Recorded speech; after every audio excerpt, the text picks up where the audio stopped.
ketika soal Pulau Aceh Iya. yang berpolemik dengan Sumatera Utara itu kan sebelumnya disebutkan oleh Wakil Ketua DPR bahwa Presiden akan mengambil alih secara penuh dan secara langsung soal polemik itu. Nah, kemudian langkah-langkah yang akan dilakukan sebelum pengambilan keputusan itu seperti apa sih?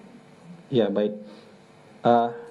Mungkin biar semuanya juga clear, teman-teman semua, kalau dalam konsep negara kita, yang punya kedaulatan atas wilayah itu adalah pemerintah pusat, Negara Kesatuan Republik Indonesia. Pemerintah daerah itu punya wilayah administrasi, itu artinya wilayah yang mereka urus, termasuk juga soal pulau-pulau. Jadi pulau ini diurus oleh pemerintah daerah yang mana, itu yang diatur oleh pemerintah. Jadi kita tidak bicara soal kedaulatan, karena kedaulatan itu milik Negara Kesatuan Republik Indonesia. Nah, wilayah administrasi ini tentu ada pemberian nama, ada batas-batas wilayah, ya, termasuk juga pulau-pulau. Ini masuk wilayah administrasi mana? Jadi artinya gini, kalau pulau itu masuk wilayah administrasi daerah A, maka daerah A lah yang berkewajiban mengurus daerah pulau itu. Kalau daerah pulau itu termasuk wilayah daerah B, maka daerah B lah yang punya kewajiban mengurus pulau tersebut. Karena ini bahasanya kita sama kita, gitu.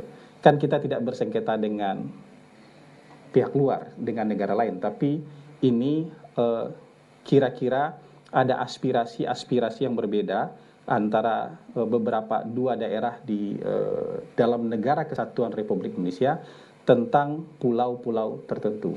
Nah, ini tentu saja sesuai dengan aturan main yang ada di negara kita, maka ini diambil alih oleh pemerintah pusat. Dalam hal ini Presiden mengambil alih ini langsung dan dijanjikan secepatnya akan diselesaikan. Ini harusnya tidak sulit untuk diselesaikan, bisa diselesaikan dengan cara dingin, dengan kepala yang dingin, dengan cara yang baik-baik, karena kita berdialog, kita berdiskusi sebagai sesama anak bangsa. Jadi tentu Presiden akan segera mengambil keputusan secepatnya dan dengan mempertimbangkan aspirasi-aspirasi maupun proses historis, proses administrasi yang sudah dijalankan selama ini. Jadi kita tunggu saja. Secepatnya Presiden akan mengambil keputusan.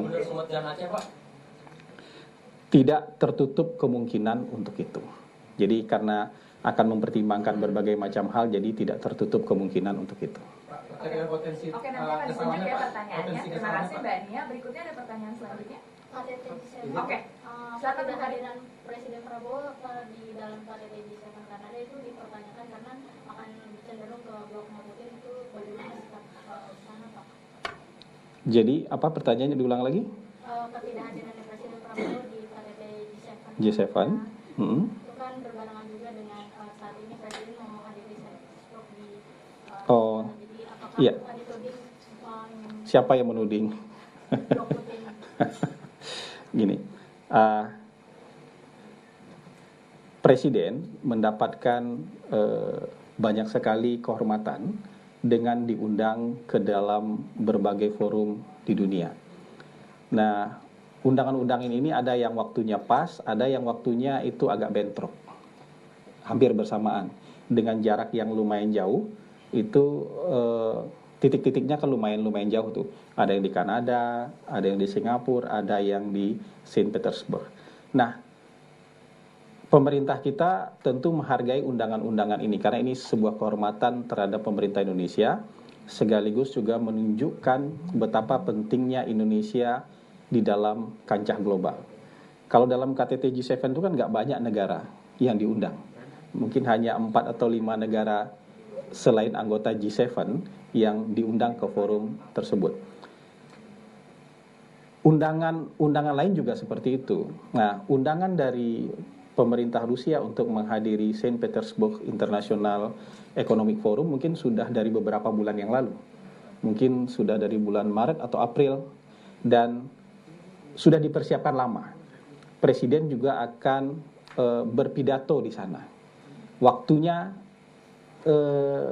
bentrok, waktunya beririsan dengan waktu pelaksanaan G7 Summit di Kanada. Sementara undangan dari pemerintah Kanada itu baru awal Juni kemarin, ya. Dalam waktu yang juga hampir bersamaan, kita sudah dijadwalkan menghadiri, Presiden sudah dijadwalkan menghadiri annual retreat di Singapura. Dan dalam kunjungan ini juga mungkin akan menghasilkan lebih dari 10 kerjasama yang sangat strategis juga buat bangsa kita. Jadi di antara pilihan-pilihan ini, kemudian pemerintah lebih mendahulukan komitmen-komitmen yang memang sudah dibuat di awal. Karena komitmen dengan Rusia sudah dibuat jauh-jauh hari, komitmen dengan pemerintah Singapura juga sudah dibuat. Ini kan jadwal tahunan dan juga sudah dipersiapkan lama. Mungkin yang perlu ditekankan dari pertanyaan tadi, kita ini kan politik luar negerinya bebas aktif. Jadi tidak condong ke blok manapun. Kita tidak melihat dunia hitam putih. Jadi spekulasi-spekulasi semacam tadi, kayak cenderung ke blok ini, itu tidak ada. Karena kita mendukung semuanya, kita akan bergabung dengan berbagai forum, dengan berbagai klub di dunia, berdasarkan kepentingan nasional kita. Bukan berdasarkan hubungan baik atau hubungan buruk negara-negara lain. Jadi kalau kita bergabung dengan BRICS misalnya, bukan berarti kita lebih condong ke salah satu blok. Karena dalam waktu yang bersamaan, kita baru saja awal Juni ini juga baru saja menyelesaikan satu step penting, satu milestone penting dalam proses keanggotaan kita menjadi calon anggota OECD. Kalau OECD kan ada Amerika, ada negara-negara Eropa di sana. Nah, di saat yang bersamaan kita menjadi anggota BRICS dan di saat yang bersamaan kita juga dalam proses menjadi anggota OECD. Jadi nggak condong kemanapun. Kita akan bergabung dengan klub yang, kalau klub-klub internasional itu, ya, klub-klub multilateral itu memberikan keuntungan strategis kepada bangsa kita, kita akan join. Kalau tidak memberikan keuntungan strategis kepada kita, ya kita mungkin tidak akan join. Kita kan juga aktif dalam G20. G7 ini kan bagian dari G20 dan kita aktif. Kita juga aktif di dalam APEC. Di APEC itu ada Cina, ada RRC, ada Amerika Serikat. Jadi kita sama sekali dalam pendirian politik kita yang bebas aktif tidak akan condong ke salah satu blok. Kita akan bergabung ke blok ekonomi. Ingat, blok ekonomi. Kita nggak akan masuk ke dalam blok militer, blok pertahanan. Kita masuk dalam blok ekonomi selama itu menguntungkan buat bangsa kita. Jadi kira-kira itu. Jadi spekulasi kayak tadi harusnya ya kita taruh jauh-jauh lah dari pendirian politik luar negeri negara kita. Silakan maju. Nanti ya, lanjut dulu supaya lebih terbuka. Ada lagi yang mau bertanya? Saya tanya, potensi gas alam di Papua itu bagaimana? Kita belum punya informasi soal itu. Itu kan perlu riset, perlu ada data. Selama ini kita belum punya informasi dan data soal itu. Terkait dengan apa ada bentuk hadiah dari Pak Jokowi dari Pak Tito, bagaimana pasan dari sana? Nah, spekulasi-spekulasi yang mungkin tidak perlu dijawab itu ya. Baik, ya. Ya, silakan yang lain. Mau follow up soal yang tadi 4 pulau itu, mau menegaskan saja intinya berarti presiden setelah nanti mengambil alih masalah 4 pulau itu, apakah nanti akan mengeluarkan output berupa impreskah, kepreskah sebatas imbauan atau gimana bentuknya? Yang jelas keputusan presiden nanti harus diterima oleh semua pihak. Ya, bentuknya tentu dalam peraturan yang mengikat soal batas wilayah. Jadi bukan impres, bukan perpres, tapi peraturan yang mengikat soal batas wilayah. Gitu. Oke. Ya. Tadi Mas sudah ya? Terkait posisi Indonesia melihat perang antara Iran dan Israel saat ini seperti apa, Pak? Gini, teman-teman. Pemerintah kita tidak pernah geser ya. Jadi setiap ada konflik, setiap ada perang, pemerintah kita selalu menyerukan 3 hal dan tidak pernah berubah sampai saat ini. Presiden Prabowo selalu menyerukan 3 hal. Pertama, pemerintah kita mengecam segala bentuk agresi, penyerangan ya terhadap negara lain. Yang kedua, Presiden Prabowo selalu mendorong terciptanya deeskalasi konflik atau sesegera mungkin melaksanakan gencatan senjata. Yang ketiga, pemerintah melalui Presiden Prabowo itu selalu menyerukan penyelesaian konflik melalui jalur diplomasi dan hukum internasional. Jadi dimanapun terjadi konflik, dimanapun terjadi agresi militer, dimanapun terjadi invasi, maka pemerintah kita secara konsisten menyerukan 3 hal ini. Saya ulangi, pertama mengecam terjadinya penyerangan, ya. Yang kedua mendorong deeskalasi dan gencatan senjata sesegera mungkin. Ketiga, penyelesaiannya melalui jalur diplomatik dan hukum internasional, termasuk dalam soal Israel dan Iran. Jadi nggak akan kemana-mana. Jadi kita akan selalu dalam posisi yang seperti itu. Baik, satu pertanyaan terakhir. Silakan. Iya. Pak Hasan, saya Andira dari Citoday melanjutkan yang tadi. Apakah sudah ada strategi dari pemerintah mengingat dengan konflik Iran-Israel ini juga bisa mempengaruhi harga minyak dunia? Terus yang kedua terkait statement Menteri Kebudayaan Pak Fadlizon terkait tidak ada bukti soal perkosaan massal di tahun 1998, bagaimana tanggapan dari Pak? Ini satu pertanyaan ya, silakan. Iya, begini, dalam konteks hal yang tadi sama saja ya. Kalau yang pertanyaan pertama saya, dalam konteks hal yang sedang disusun oleh Kementerian Kebudayaan, mari kita sama-sama beri waktu para sejarawan untuk menuliskan. Ini kan sekarang semua dalam proses. Dan dalam proses ini terlalu banyak spekulasi-spekulasi yang menyatakan ini tidak ada, ini ada. Coba kita biarkan para sejarawan ini menuliskan ini. Dan untuk nanti kita pantau, kita pelototi, kita periksa bareng-bareng. Toh yang menulis ini adalah para sejarawan yang juga kredibel, punya kredibilitas tinggi, dan mereka tentu tidak akan mengorbankan kredibilitas mereka ya untuk hal-hal yang tidak perlu.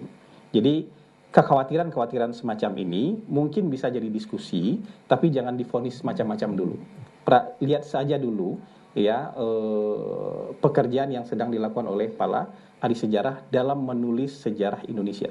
Ini bukan menulis ulang, tapi melanjutkan menulis sejarah Indonesia. Karena mungkin terakhir sejarah Indonesia ditulis tahun berapa? Tahun 98, tahun 97, 98. Dan dari 98 ke sini tidak ditulis lagi. Jadi kita lihat dulu mereka menulis apa. Sudah kita punya draft resminya, nanti baru kita koreksi bareng-bareng. Kira-kira begitu. Jadi jangan berspekulasi macam-macam. Yang muncul di media sosial soal telepon Presiden sama Trump. Oke, terakhir sekali ya. Kemarin kan sempat teleponan Presiden Prabowo dengan Presiden Trump ya, Pak Hasan. Ini kan teleponnya di tengah negosiasi tarif Trump gitu. Ini apakah ada dampak ke sana gitu? Mungkin Presiden ingin negosiasi langsung dengan Presiden Trump atau seperti apa? Sorry, hubungannya apa? Bisa diulangi pertanyaannya tadi? Presiden Prabowo kan telepon sama. Iya, betul. Nah, ini di tengah negosiasi tarif yang tarif impor sama Amerika gitu. Yang jelas seperti yang sudah diunggah oleh Sekretaris Kabinet bahwa telepon antara Presiden kita Bapak Prabowo Subianto dengan Presiden Trump lebih banyak bicara konteks internasional, termasuk juga menekankan perlunya sesegera mungkin menciptakan stabilitas dan perdamaian dunia. Saya belum punya informasi soal yang tadi Anda tanyakan. Baik, terima kasih teman-teman. Tapi kan kelanjutan pembicaraan di telepon ini sebenarnya bisa dilakukan di G7 ya Pak. Makanya keabsenan Pak Presiden di forum G37 ini kira-kira ya nanti tentu kita akan punya cukup waktu untuk melakukan pertemuan-pertemuan bilateral seperti itu. Jadi mungkin ada kesempatan di forum ini, tapi kemudian di lain waktu juga kita akan punya kesempatan untuk melaksanakan pertemuan-pertemuan bilateral untuk membicarakan hal-hal yang lebih spesifik. Mungkin kayak gitu ya. Bapak, soal citra negatif ini sudah muncul narasinya Pak, gara-gara pernyataan Pak Fadlizon ini Pak. Apakah kemudian ini jadi atensi dari Presiden soal pernyataan Pak Fadlizon yang dianggap lupa pada sejarah soal fakta pemerkosaan 98 itu yang sudah masuk dalam laporan TGPF itu Pak? Saya belum punya informasi soal yang Anda tanyakan itu, tapi yang penting sekarang orang yang sedang bekerja menulis sejarah itu adalah para sejarawan. Ya. Dan para sejarawan ini akan menjaga kredibilitas mereka di mata semua orang. Ya. Kalau ada kritik dan masukan, silahkan.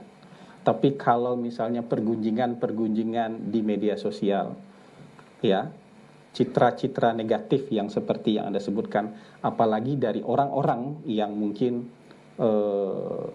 kalau dia mengerti sejarah, silakan berdialog dengan para ahli sejarah. Tapi kalau bukan sejarawan, ya mungkin kita baca sebagai semacam bacaan-bacaan aja ya, bacaan-bacaan aja di media sosial. Jadi yang ingin kita sampaikan kepada teman-teman adalah berikan waktu kepada orang-orang yang juga punya kredibilitas ini untuk melakukan pekerjaan sesuai dengan profesionalitas mereka. Mereka kan profesi, ahli sejarah ini juga profesi. Kalau ada baik dan buruk, ya, ada pro kontra, ada setuju nggak setuju, silakan disampaikan. Tapi juga oleh orang-orang yang punya otoritas, bukan berdasarkan hanya sekedar pegunjingan di media sosial. Kira-kira gitu harapannya. Terima kasih teman-teman. Ya, sampai ketemu lagi. Terima kasih. Assalamualaikum warahmatullahi wabarakatuh. Ya. Thank you ya. Terima kasih ya rekan-rekan.